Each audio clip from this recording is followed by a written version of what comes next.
Hey guys, Dean Ryan Lake here, just doing a short video. And before I start, I just want to say two things. One, I'm going to be pronouncing some Japanese names, but I'm not so elegant in that pronunciation, so please forgive me for that. And second of all, there may be spoilers. I'm going to try and avoid them the best I can, but, just in case. I don't want you guys getting annoyed. So, let's begin. And as we know, manga is an art form that originates from Japan, and Pokemon is a franchise that originates from there.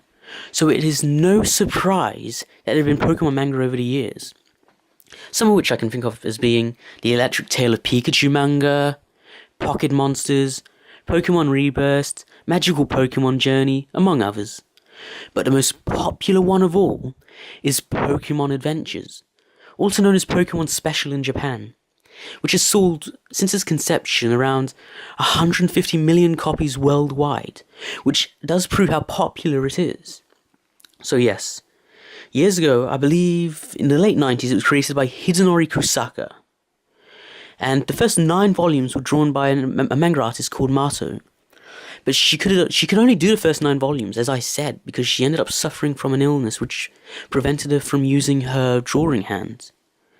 However, she was replaced by Satoshi Yamamoto, who was able to keep going with the manga, and his artwork is brilliant. So if you ever read it, just check out the artwork of both of them. You can compare it, but you still know it is still Pokemon, and it is amazing. Yes. And it is divided into chapters, and each chapter is named after the main series game. Like the first one is Pokemon Red, Blue and Green, second one is Yellow, then it's Gold and Silver, Gold, Silver, Crystal, Ruby, Sapphire, it keeps going on and on like that. And I believe that has to be 14. And some are being done simultaneously, like we've got Black 2 and White 2, X and Y, and Sun and Moon. Those are being done simultaneously, because I believe Omega Ruby and Alpha Sapphire have been finished.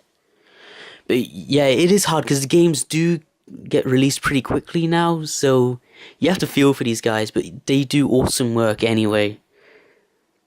And when it comes to the characters, each character is also named after a main series game. And I just want to, make a little note that in Japan, the rival from the original games, the one, based on Gary, or Gary is based on that rival, but whatever, he's called Green in Japan, and the girl is called Blue there as well. However, in the West, the girl is green, the guy is blue. And when I refer to them, the guy will be blue, because that's how I know him. Okay? Even though, I can kind of switch between the two sometimes, but yeah, the guy will be blue, the girl will be green, just so there's no confusion. So yeah, and then they're all designed on the playable characters and their rivals, like I said. Like Red is the playable character from Red, Blue and Green. We've got Blue based on the rival. Green is based on an unused girl character from the originals, all of that. The only characters not based on these game ones are Yellow and Emerald, because as we know, Pokemon Yellow is based on the anime, so they didn't have an original protagonist. And in Emerald, well, they were going to use Wally, which I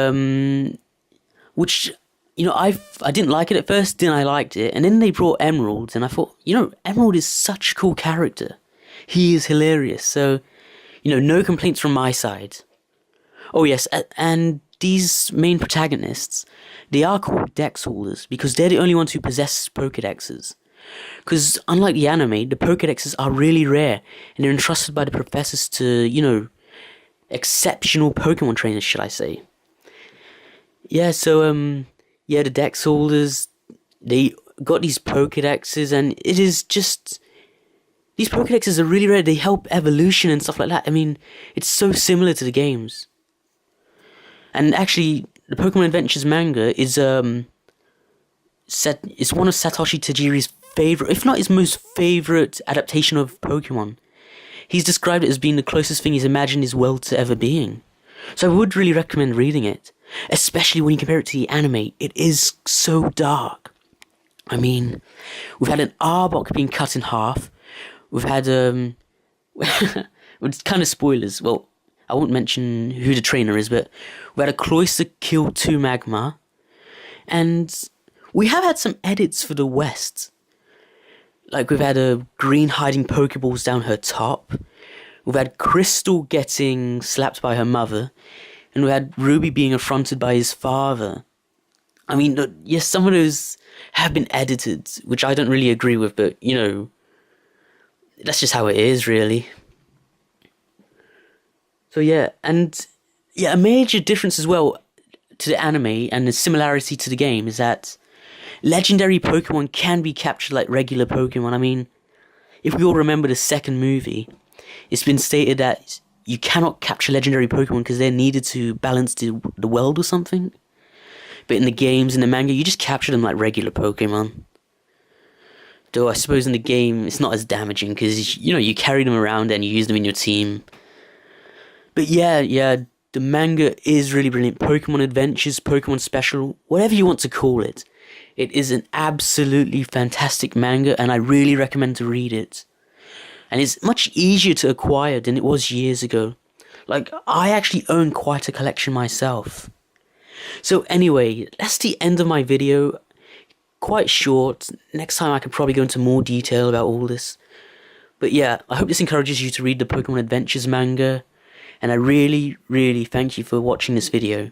Thank you, and see you later.